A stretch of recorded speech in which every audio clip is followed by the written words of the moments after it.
A breakup can be devastating. How to get through the first days. As human beings, it is in our nature to love others. Living and loving is what we do.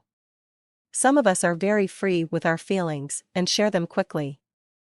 For others, it takes a lot to get us to open up and share ourselves. It seems that for that group of people, a breakup can often be even more devastating than for most people. Perhaps you fall into that classification. I know I do. I love people, but in order for me to really let someone see the real me, the me that is on the inside, I have to have strong feelings for them. And when I decide to open up my heart to someone, I feel very vulnerable. I guess that goes back to my first love. Okay, I know now that it was only a teenage love that would never have lasted, but when it ended, I was totally devastated. At the time, I thought I was with the person that I would spend the rest of my life with. Funny how time changes things. Anyway, lots of boyfriends and 2 husbands later, I know that that loss was not a loss at all. So, I guess I am giving away my age here, but I have also raised 4 children, which are all grown now. So obviously I have dealt with not only my own, but also the heartaches of my children as they were growing up and finding their significant others. Well, my advice may not be the traditional, but it is what I have found to work. When a breakup first happens, you are justified in feeling badly. Whether you do the breaking up or you get the axe, breakups are hard. After all, you have opened to that person and shared intimate moments. I say it is fine to let your grief and sorrow out, but only for a day or 2. After that, you simply must focus on the rest of your life.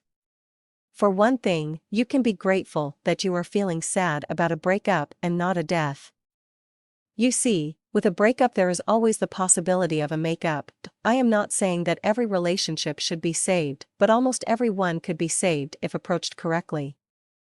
So take a couple of days, or take a few days, for your grieving. Eat your favorite comfort foods and cry when you feel like it. Do what makes you feel good. Expressing your sadness is a good thing. The bad thing is that many times friends and family members are not as helpful as they would like to be. In fact, it seems that in many cases, they seem to say and do exactly the wrong things. You will need to be patient with them and realize that their intentions are good, but after a few days, you really need to get a grip on moving forward. Start by assessing the situation and consider what you need to do in order to move forward. I always suggest that working on you is the absolute best start no matter what the circumstances are. Get yourself in good shape, both physically and mentally. Be good to yourself. Treat yourself special in some way. If you like to read, then go buy yourself a good book. If you like candles and soft music, then indulge in that. Self-development can be a wonderful tool at a time like this. Do some research online. Take the time to work on yourself and to thoroughly evaluate where you are in life and the relationship that ended. This will help you make rational decisions about what your next step should be.